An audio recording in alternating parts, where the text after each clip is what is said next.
buenas noches, bienvenidos a Será Justicia. Bueno, estamos con el tema Aranguren en el Congreso de la Nación, todas las explicaciones en esta mega comisión lleno de preguntas, pero también tenemos que resaltar que esta es una semana clave para el gobierno, no solamente por el tema Aranguren, sino por la denuncia grave y aparentemente muy fundamentada que se dio a conocer hoy por parte de los fiscales Máiquez y Policitas contra Cristina Fernández de Kirchner y una treintena de funcionarios kirchneristas, entre ellos también Julio De Vido, que por estas horas continúa en el Congreso de la Nación. Y qué mejor que tenerlo a Hugo Quintana, abogado, Asociación de Personal de los Organismos de Control. APOC es la asociación que controla a todos los trabajadores de los organismos de control que durante 12 años venían denunciando esto que en parte vamos a ver ahora en la denuncia de Policita. Buenas noches, Hugo. ¿Qué tal? ¿Qué tal? Gracias por venir. También una semana importante porque ustedes están lanzando una revista política pasado mañana, Movimiento 21, que ahora quiero que me cuentes. ¿Cómo no? Primero que nada vamos a compartir algunos de los párrafos más importantes que hemos subrayado de la acusación de Policitas que ahora tiene que evaluar el juez Ercolini. Vean ustedes, tiene que ver con la obra pública, tiene que ver con una estructura de poder basada en 4 pasos. Primero que nada, la elección de gente cercana, gente de confianza, obviamente, el empresario de confianza para lavar el dinero iba a ser Lázaro Báez, pero también en las estructuras de poder, poner a personas de confianza, no solamente a Julio De Vido, sino también en otras de las áreas importantes de gobierno, a un primo de Néstor Kirchner, Carlos Kirchner, y también a otros conocidos que han traído especialmente desde Santa Cruz, como el famoso José López, que entre otras cosas hoy también se han conocido las fotos de la guarida, ¿no?, que tenía en el Tigre para guardar los millones y millones de dólares que terminó tirando en el convento. Esto lo tienen en nuestra página web. No solamente esta era parte, digamos, de la estructura, sino también el territorio elegido, ¿no? En esto se sustenta la acusación fiscal. El territorio era la provincia de Santa Cruz. Ahí iba a ser, de alguna manera, el lavado de dinero o, digamos, la maniobra de dinero para quedarse con los millones y millones de pesos que tenían que ser destinados a la obra pública. Vean ustedes en pantalla. Ahí está la acusación, solicitamos, requerimos inhibición general de bienes, Ignacio Máiquez, que es el fiscal adjunto, y Gerardo Policita, Grupo Austral y otros sobre abuso de autoridad y violación de los deberes de funcionario público. Les quiero contar algo.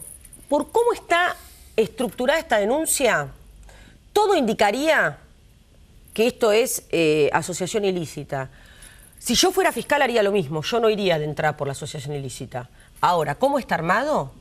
Es una asociación ilícita. En el cuarto punto, que es lo que ahora le vamos a señalar, lo que señalan es que no solamente consiste esta estructura de la corrupción en elegir a los amigos y el territorio, sino en poner a los hombres necesarios en los organismos de control para que no controlen. Y de esto quiero hablar con vos, porque ustedes lo vienen denunciando desde APOC hace cuánto tiempo. ¿Cuántas veces has venido aquí a hacer justicia para decir, acá no se controla? La Argentina y los argentinos no somos muy amigos con el control. En la Constitución del 94, cuando se modifica la auditoría, sí, la Constitución le dice al Congreso, señores, ustedes tienen que reglamentar el funcionamiento de la AGN. Del 94 hasta ahora no se hizo nada, razón por la cual el control está a la deriva. Cuando vemos este tipo de denuncia, tenemos de un lado lo que pareciera una corrupción sistémica y del otro lado no hay un sistema de control. Claro. ¿Por qué? Porque después de 20 y pico años de mora tenemos que empezar a entender que la corrupción sistémica hay que combatirla con un sistema de control y no hemos logrado tenerlo. ¿Qué es lo que falta? Falta presupuesto, falta que se dejen de cooptar los organismos de control por la política. No es un botín los organismos de control, no tenemos gente especializada, profesionales que son lo que entienden. Ahora, la gente que ustedes tenían en el sindicato, que estaban directamente arrumbados como si fueran los empleados de Campañol, y se acuerdan que por denunciar los arrumbaban en una biblioteca para que no hicieran nada. No, nosotros era diferente. A ver. Nosotros tenemos, a través de una página que es el auditor.info, todos los informes de la auditoría convertidos casi en una noticia periodística. Agarramos un informe de 400 páginas con un lenguaje críptico, con un lenguaje casi inentendible y lo convertimos en una noticia periodística. Esto que trajo aparejado, que los medios permanentemente nos pregunten qué sale, qué sale, claro, qué sale. con eso y con algunas otras medidas hemos logrado poner el control en el candelero, pero de ahí a tener herramientas para detener los actos disvaliosos para las personas, como puede haber sido Cromañón u Once, que hubo denuncias claras de los organismos de control, o en los bienes. En los bienes esto ha sido un festín. Mira, aquí está la parte que yo quería compartir, Hugo. Dice, la ausencia total de controles. Esto es la página 11, la tienen en serajusticia.net, la página 11 de las 137 páginas que hoy se dieron a conocer de la denuncia penal de Gerardo Policita. La ausencia de controles en las obras viales, porque esto tiene que ver con vialidad, tiene que ver con rutas, fue otro de los privilegios que por intermedio de los funcionarios de organismos estatales se le otorgó a Lázaro Báez en la ejecución de obras en la provincia de Santa Cruz. En tanto, se permitió un incumplimiento sistemático, reiterado y permanente en los plazos de finalización y en la entrega de obras terminadas. Y vean esta cifra. En efecto, de las 49 obras viales adjudicadas al Grupo Báez, solamente 2 fueron terminadas en el plazo previsto en el contrato originario, mientras que las restantes 47 se excedieron holgadamente en los términos temporales y económicos, ¿no? No sigo leyendo porque este programa no se va a dedicar a leer toda la denuncia, que es larguísima y nos interesa escucharlo a Hugo, pero el tema es que de 49 obras que le adjudicaron en Santa Cruz a Báez, solamente 2 fueron terminadas en los plazos y en los términos previstos. Acá hubo una cosa muy interesante que se llama la teoría de aproximaciones sucesivas. Primera instancia, cotizaba la obra más de lo que valía. Claro. Segunda instancia, solo para los amigos. Y la tercera instancia, que ya no se hicieron las obras. Claro. O sea, esto fue avanzar en la impunidad hasta recibir la plata y no hacer las obras. Más allá de esta denuncia, en muchos otros aspectos del funcionamiento del Estado, ha sucedido. No se hacían las obras. Yo me acuerdo la denuncia de José Cano con respecto a obras que figuraban como hechas que no estaban hechas en Tucumán. Esto es el acabose. Si tenemos en cuenta los miles de millones que se han llevado, este gobierno tiene que ver algo también. Claro. Que si la corrupción está en la obra pública, solucionemos ese tema. ¿Cómo se soluciona? Solo con una decisión política. Es muy fácil, desde el punto de vista técnico, que no haya más corrupción en las obras públicas, en vialidad, ferrocarriles, etc. Con la decisión del presidente y una Cámara que lo acompañe o que se esfuerce, se acaba esta... Bueno, pero ahí está la duda, ¿no? Porque por otro lado tiene que haber un empresariado que acompañe esta decisión de no más corrupción. Pero el empresariado es parte de la corrupción. Totalmente. O son malos los funcionarios y el empresario es bueno. Uno da y el otro recibe. Esto es como que 2 más 2 más 4. Pero lo voy a reiterar porque es importante. Si el presidente quiere, en 10 días se soluciona el tema de las obras públicas y la corrupción. A mí me sorprendió, yo estuve hace un mes en Casa de Gobierno con Marcos Peña. Cada tanto nos están convocando a los periodistas para tener off the record, lo cual es un ejercicio de periodismo que habíamos perdido durante 12 años y está muy bien. No lo hacemos público porque son off the records, pero podemos comentar que hemos estado allí. Y me sorprendió porque yo me enteré de esta denuncia de vialidad. Y ¿sabés qué me sorprendió, Hugo? Que no lo habían hecho público. Recién ahora se hace pública por la denuncia de Policita, de un fiscal federal. Pero lo que no se sabía y lo que todavía no se sabe es que este gobierno está pagando por estas obras, esta denuncia penal que tiene que ver con las rutas que no se hicieron y la obra pública. Este gobierno está pagando deuda del gobierno anterior. Así es, efectivamente. Plata asignada que nunca llegó. El gobierno sigue siendo, el Estado sigue siendo responsable. Exacto. Cambian los funcionarios, pero el Estado es responsable. Parte de la plata se fue a la campaña política y ahora la está pagando este gobierno. No es novedad. El kirchnerismo lo que inventó fue la corrupción sistémica, pero la corrupción existió siempre en Argentina. Sí. Ahora, la corrupción sistémica es hacer cosas solamente con el fin de quedarse la plata. Claro. No quedarse un porcentaje de una compra, de una licitación. Esto es, hagamos esto para quedarnos con la plata. Y ahí cuando los países se destruyen y la Argentina, que podría haber estado infinitamente mejor, estamos en una situación muy complicada. Hugo, lanzan la revista política Movimiento 21, acá tengo la invitación, será el próximo jueves, ahí está, Repensar la Política, el próximo jueves a las 6 de la tarde, bueno, en el Club Español, hermoso lugar, Bernardo de Irigoyen 172. ¿Qué propone esta revista que estamos viendo en pantalla? A ver, ¿qué proponen ustedes, no? Bueno, menos imagen y más idea. A ver. En el mundo de las imágenes, cuando todo tiene que ver cómo me visto, cómo hablo, la política es repensar y discutir las ideas. Total. Hay 2 partidos nacionales, el peronismo y el radicalismo, en una franca decadencia. Sí. El gobierno del presidente Macri tiene que ver con la decadencia de esos 2 partidos. Sí, claro. Total. Emerge una nueva fuerza Cambiemos. con determinadas condiciones. No hay que abandonar los partidos políticos tradicionales. Y la única manera es no dejarnos guiar por las imágenes, ni entrar en esa competencia, a ver quién es más lindo, quién sale mejor por televisión, y discutamos ideas. La política sin consenso y sin ideas es una cáscara vacía. No queremos ser presos de esta maquinaria de imagen que termina sin discutir la política, sin discutir las ideas. ¿Ustedes creen que el gobierno de Macri tiene mucho de esto? ¿Mucho de cáscara vacía, mucho de linda imagen y nada más? Creo que la mayoría de los gobiernos del mundo con imagen llega. Hablo de Angela Merkel, hablo de Obama, hablo de las redes sociales, etc. Se ha dejado de discutir ideas, no solamente en la República Argentina, en numerosos países. Hay que volver a discutir la idea. ¿Qué es lo que quiero y para qué? Esto es una antigüedad.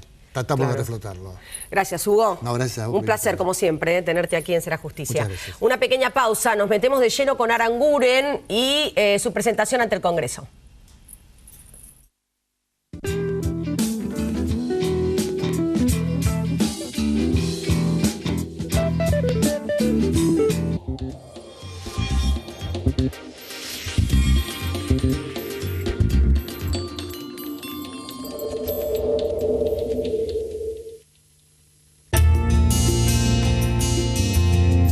Centro Odontológico La Piedad. Las principales especialidades con el más alto nivel de atención profesional. Centro Odontológico La Piedad. Atención de excelencia para la solución de su problemática bucodental.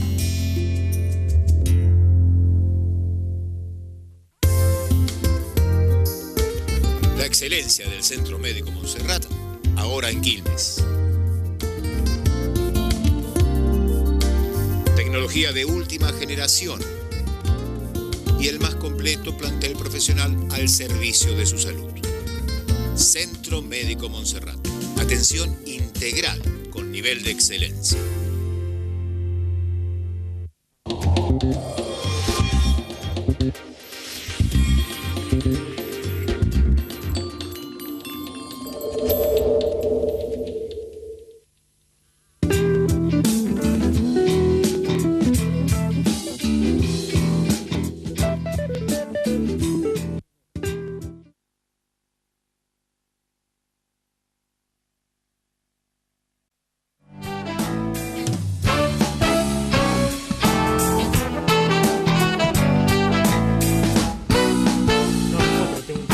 Estamos acá con el tema de Aranguren, con Facundo Ferro, abogado, impulsor de uno de los amparos judiciales presentados en la provincia de Buenos Aires contra el tarifazo de gas, que es el tema por el cual Aranguren fue citado al Congreso de la Nación, y Raúl Aragón, consultor político, analista de opinión pública y director de Raúl Aragón y Asociados, que por estos días está ahí cocinando, todavía está en el horno y no salió una encuesta que nos interesa conocer los pormenores. Gracias por venir, Raúl.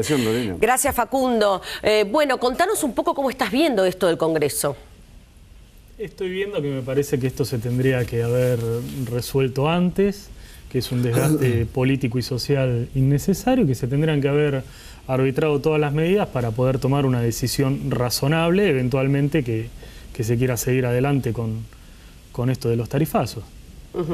Me parece que lo primero que hay que hacer es exponer un estudio completo, minucioso sobre el tema, cosa que no se ha hecho. El único estudio que existe es el de Loetec. Sí. Por allí decían en las redes sociales, legisladores de la oposición, que mínimo tiene que tener Aranguren en esta presentación, no sé, un estudio de acá 10 años atrás. Y estimamos que tiene que tener un estudio pormenorizado para evaluar cuál es la situación y además de eso no perder de vista de que estamos en presencia de derechos humanos, los servicios públicos en la Argentina son derechos humanos. En consecuencia, tiene que permitir el acceso a la población, ¿no? No se puede, eso implica dos cosas, no se puede impedir o restringir el acceso, por ejemplo, a través de un cuadro tarifario exorbitante, ni en caso de no poder pagar el servicio, no se puede cortar el suministro, porque estamos en presencia de servicios básicos esenciales para cualquier persona de una sociedad del siglo XXI. En este contexto, Raúl, me interesaba tu mirada global, ¿no? Los pormenores los tenemos obviamente con Facundo y con lo que estamos viendo en el Congreso de la Nación. Pero yo me preguntaba, ¿cuánto perjudica la imagen de Aranguren o la gestión de Aranguren o cuánto ha perjudicado en el último tiempo al gobierno de Macri, hasta dónde el tema de tarifas ha eclipsado otros, no sé si temas que pudieron haber sido logros, y además la imagen en sí que tiene Aranguren para la sociedad. Sí, le ha costado al presidente, le ha costado porque vos sabés que la opinión pública se construye por dos fuentes de datos, la experiencia directa, que es muy fuerte, y lo que está en los medios. Vos tenés una representación y una interpretación de figuras y situaciones que no conocés de manera directa. Exacto. Las que son directas son muy fuertes, por ejemplo la inseguridad, por ejemplo la inflación. Sí. El tema tarifario fue una experiencia muy directa, muy arbitraria y que además generó mucho desconcierto porque nunca nadie entendió por qué a mi vecino le aumentaban 10 y a mí me aumentaban 100, porque, en fin, no se explicó. Así que eso tuvo un efecto... Eso es muy importante. Sí, no se explicó. No, yo no sé por qué me pago 600 pesos de agua. Podría pagar 1000 y también poco sabría, digo. Claro. Pero más allá de eso, el tema es que ha afectado muy fuertemente la imagen del presidente. Nosotros tenemos una última medición de hace 3 días, en la cual él medía 47% positivo y 44% negativo, sí, frente a la imagen que tenía hace casi 60 días de 55 positivo y mucho menos negativo en Capital Federal. O sea, sí, en Capital Federal, que es el principal terruño, es el área de mayor aceptación de la gestión PRO y de la figura del presidente Macri, 47% significa que por el resto del país tiene bastante menos. De todas maneras, no es una caída que ponga en duda la gobernabilidad ni la estabilidad del gobierno, esto hay que aclararlo, y también es una pérdida que la puede recuperar, esto no es un tropezón en el camino.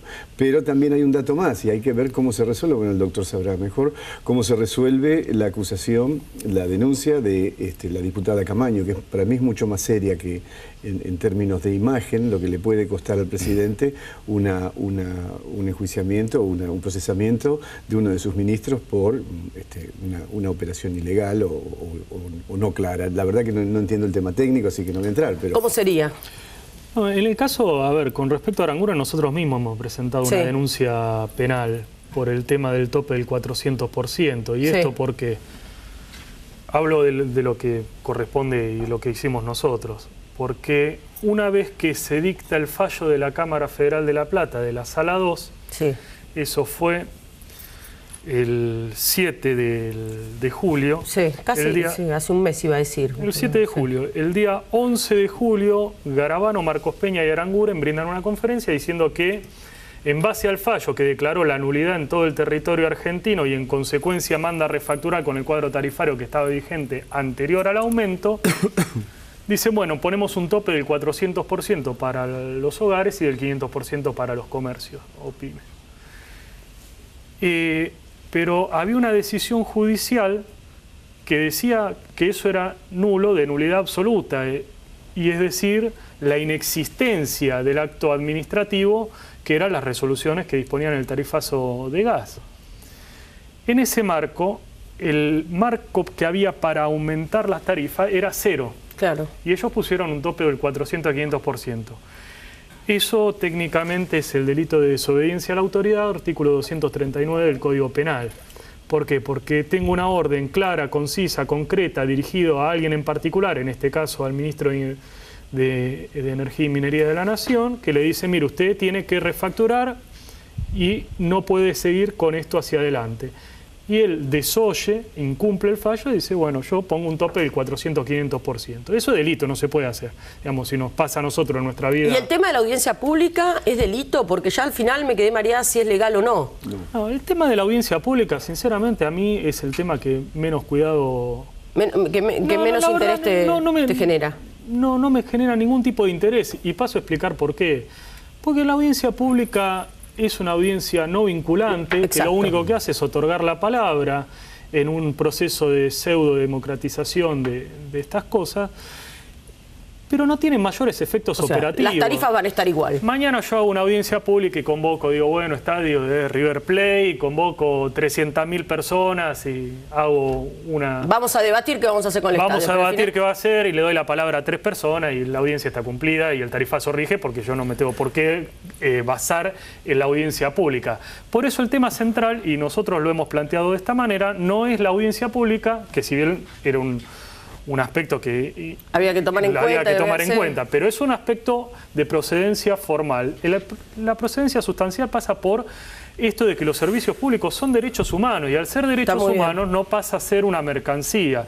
Y al no pasar a ser una mercancía no ingresa dentro de la lógica capitalista rigurosa, como si uno quisiera ir a comprarse, no sé, este traje o esta corbata y le diga, mire, el traje vale 5.000 pesos, usted tiene que pagar esto, si no, no lo tiene. Ahí me quedó. La lógica capitalista, está hablando Facundo de este gobierno. Aranguren es un CEO, ¿no? Que viene de Shell, que se le ha cuestionado sus, justamente incluso sus porcentajes de acciones en Shell que tiene en el exterior, etcétera. Es un hombre que le falta... Gimnasia política. Gimnasia, sensibilidad política. Y además, retomando un momento lo de la catarsis pública, porque no es más que eso, no rige porque está vigente la ley de emergencia económica. Claro. Entonces ni siquiera tenían la obligación, en eso los jueces se equivocan. Pero de todas maneras, volviendo a tu pregunta, Aranguren, yo creo que es un CEO, está acostumbrado a dar órdenes y no tener retorno de esa orden. Sí. Gobernar es distinto. Gobernar, alguien decía, es administrar el disenso, ¿no? Está muy bien. Y es cierto eso. Claro. Pero Macri empezó diciendo eso, que gobernar era, no dijo administrar, era el arte del diálogo. El arte del diálogo, sí. Y eso fue yo creo que fue un gran acierto de campaña esa propuesta con la cual insistió mucho, porque estamos en una época de diálogo. La representación más clara de eso es Internet, donde hay horizontalidad absoluta. Si vos tenés tu programa, pero en Internet somos iguales. Exacto, ¿no? Obvio. Digo, por decirlo de alguna forma. Sí, no, obvio. ¿Entiende? Y tuvo un gran acierto en ese componente de su discurso de campaña. Lo que ocurre es que no están dialogando. Recién ahora y a duras penas aceptaron un documento que produjeron los exsecretarios de Energía allá por el final de diciembre o principio de enero. Recién ahora encabezado por Elito Guadagni, que es un técnico. Sí, claro, exsecretario de Energía. Exsecretario de Energía y otros 8 exsecretarios de Energía se juntaron, escribieron un documento técnico muy exhaustivo con una propuesta. El viernes pasado se vieron recién. Sí, recién se vieron. Y lo que no terminan de entender es que un plan energético tiene que ser una política de Estado. ¿Y qué es una política de Estado? Una política de Estado no la decide un partido político, la decide el conjunto de las fuerzas políticas, y entonces todos tienen el compromiso de llevar eso adelante, con lo cual cualquier medida tomada dentro de ese marco necesariamente tiene que tener el apoyo de todas las fuerzas políticas. Eso le hubiera evitado todo esto. ¿Qué pasa si el próximo jueves, pasado mañana, la Corte le da la espalda al gobierno con el tema tarifas? ¿Cómo va a repercutir en la imagen? En la imagen repercute muy mal, y repercute mucho en el déficit, porque ya prácticamente han agotado la partida que tenían para subsidiar tarifas. Claro. Y aún así solamente están subsidiando, todavía faltaría por subsidiar un 60% en el caso de la tarifa eléctrica. De la tarifa eléctrica y 30% en la tarifa de gas, o sea, está faltando por todos lados. Obviamente estas tarifas son insostenibles, pero no necesariamente hay que trasladarle el costo tan brutalmente a la clase baja, ¿no? No, lo que pasa que también, digamos, dice no hay dinero, pero yo recuerdo que los primeros 10 días de gobierno se eliminaron retenciones, más de 128.000 millones de pesos, con un poco menos de la mitad de eso subsidiabas la totalidad de las tarifas. ¿Qué quiero decir con esto? Que si bien está bien, a mí de este punto de vista me toca opinar de lo técnico porque soy abogado y del aspecto jurídico, pero el aspecto jurídico y el aspecto económico es un aspecto tangencial de esto. Esto es una decisión política social. Acá se decidió perjudicar a la gran mayoría de la población argentina para que no pueda acceder. Si no, no se entiende. Dinero el Estado siempre tiene. Vuelvo a decir, 128.000 millones de pesos. Eso por quita de retenciones. Sin ir más lejos, otro tema que ahora no se está hablando, pero que de acá a corto plazo va a ser un tema de gran impacto mediático argentino, que es el tema de la deuda externa. 48.800 millones tomados hasta la primera semana del mes séptimo. A ver si entiendo, Facundo. ¿Tu idea es que el gobierno siga, digamos, como el gobierno anterior, subsidiando el gasto? La idea mía es que piensen y que gobiernen sin excluir a la gente. Esa es la idea mía. ¿De dónde la pueden sacar? La pueden sacar el dinero de mil formas. Recursos, como decís vos. Por ejemplo, retenciones. Por ejemplo, te vuelvo a decir, a la primera semana del mes séptimo tomaron 48.800 millones de dólares de deuda externa. Para tener esto, ¿qué implica? La gente ve estos números y dice, no, ¿y esto que de qué corno me está hablando este tipo? La obra más grande de ingeniería de la historia de la humanidad que se está llevando adelante ahora es el canal de Nicaragua financiado por China. Eso vale 50.000 millones de dólares. Claro. Y acá se tomaron en 7 meses 48.800. Antes de despedirlo, simplemente quería saber, estamos hablando de imágenes de Aranguren, de Macri, la imagen de Cristina, hoy se dio a conocer una denuncia muy fuerte. ¿Cómo está la imagen? La imagen de Cristina se mantiene estable entre 25 y 30 puntos porque ese es el piso de Cristina y porque además hay un sector de la sociedad que efectivamente, más allá del método, que puedes acordar o no, objetivamente, en términos materiales, numéricos, de recursos, concretamente hay un sector que fue beneficiado durante la época del Sí, pero ¿no se perjudicó con los 9 millones de López y con todo lo que apareció de la corrupción en la obra pública? No parece no, parecería que no, porque sigue teniendo ahora tiene mucha imagen negativa. Eso ¿cuánto tiene de negativa? Arriba del 60%. Arriba del 60% según en qué encuestador escuches, digamos. Bien. Gracias, gracias Raúl, gracias Facundo. Bueno, vamos a ver las repercusiones de esta presentación de Aranguren en el Congreso de la Nación y obviamente a la expectativa de lo que vaya a resolver la Corte Suprema el jueves próximo. Nos volvemos a encontrar el próximo martes aquí en Será Justicia. Este programa y todos los comentarios y la acusación de la que hablamos al comienzo del programa de los fiscales Máiquez y Policitas la tienen en www.serajusticia.net.